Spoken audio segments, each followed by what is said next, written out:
என்று நாங்கள் அனைவரும் குறிப்பாக தலைமை கழக நிர்வாகிகளும் மாவட்ட செயலாளர்களும் கலந்து ஆலோசித்து வருகிறோம்.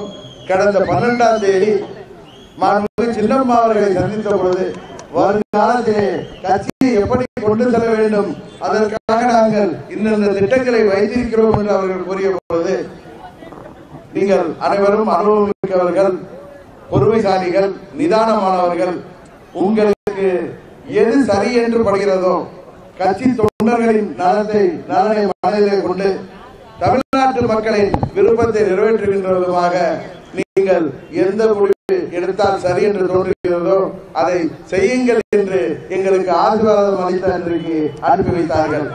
அதனால்தான் வருங்காலத்திலே எப்படி நாம் செயல்பட வேண்டும், இந்த மாபெரும் இயக்கத்தை, பெயரில்லாமல் இருக்கின்ற இந்த இயக்கத்தை எப்படி இதை செயல்படுத்தி எங்களது குறிக்கோளான அனைத்து இந்திய அண்ணா திராவிட முன்னேற்ற கழகத்தையும் இரட்டையையும் பெற வேண்டும் என்பதற்காக நாங்கள் நல்லதொரு முடிவை நாளை புரட்சி தலைவர் அவர்கள் பிறந்தநாள் அன்று கழக நிர்வாகிகள்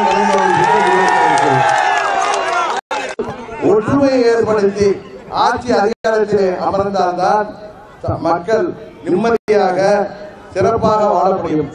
அவ்வாறு இல்லாமல் நான் பெரும்பான்மையின் வாக்கை பெற வேண்டும் என்பதற்காக சிறுபான்மை மக்களை இழித்து பேசுவதும், அவர்களை நாம் தரந்தாழ்ந்து பேசுவதும், அல்லது அவர்கள் கஷ்டப்படுகின்ற அளவு நடவடிக்கைகள் எடுப்பதும், அல்லது சிறுபான்மையினரின் வாக்குகளை பெற வேண்டும் என்பதற்காக தேவையில்லாமல் பெரும்பான்மையை நாம் தாக்கி பாசுவதும் அரசியல்வாதிகள் இனி தொடர்ந்தால் மக்கள் அவர்களை மன்னிக்க மாட்டார்கள் என்பதுதான் இன்றைக்கு உண்மை நிலை. இந்தியா முழுவதும் ஆன்மீகம் என்பது மதம் சம்பந்தப்பட்ட விஷயம், அது தனி மனித ஒழுக்கம் சம்பந்தப்பட்ட விஷயம், தனி மனித விருப்பம் சம்பந்தப்பட்ட விஷயம். அதை அரசியலிலே கொண்டு வந்து வீணாக நம்மையும் குழப்பிக் கொண்டு மக்களை குழப்ப வேண்டாம் என்பதாக ஆன்மீகத்திற்கும் அரசியலுக்கும் சம்பந்தமில்லை என்று கூறினேன். நான் அன்றைக்கு சொன்னது, இது யாரையும் தனிப்பட்ட திரு ரஜினிகாந்த் நான் புண்படுத்த வேண்டும் என்பதற்காகவோ அவர்களுக்கு எதிர்கருத்து கூற வேண்டும் என்பதற்காக சொல்லவில்லை. ஆன்மீகம் என்பது தனி மனித விஷயம், அது தனி மனிதர்களோடு இருப்பதுதான் நல்லது. ஒரு மதத்திலே நாம் உயர்வாக நினைக்கின்ற விஷயம் இன்னொரு மதத்திலே அதை அவர்கள் ஏற்றுக்கொள்ளாமல் இருக்கலாம்.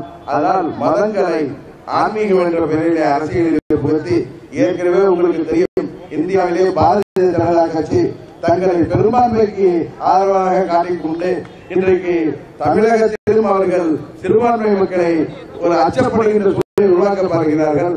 ஆனால் பெரியார் பிறந்த மண்ணாகிய தமிழகம் என்றைக்கும் ஒரு சமுதாயத்தை, ஒரு மதத்தை சொல்லி வாக்கு கேட்பவர்களுக்கு நிச்சயம் அவர்கள் ஆதரவளிக்க மாட்டார்கள் என்பதை கடந்த காலத்திலும் பார்த்திருக்கிறோம். வருங்காலத்திலும் அதே நிலைதான் தொடரும்.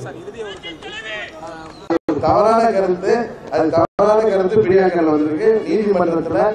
அது மாதிரி எந்த ஒரு வாதத்தையும் வழக்கறிஞர் வைக்கவில்லை. பத்திரிகையில் வந்ததை பேர் நீதிமன்ற நீதிபதி அவர்கள் கேட்டதால் அவர் பதில் சொல்லியிருக்கிறார். அப்படி எந்த ஒரு கருத்தும் இல்லை. இந்த ஆட்சி முதல்வர் மாற்றப்பட வேண்டும் என்பது திரு பழனியப்பன் உட்பட 18 எம்எல்ஏக்களின் கோரிக்கை.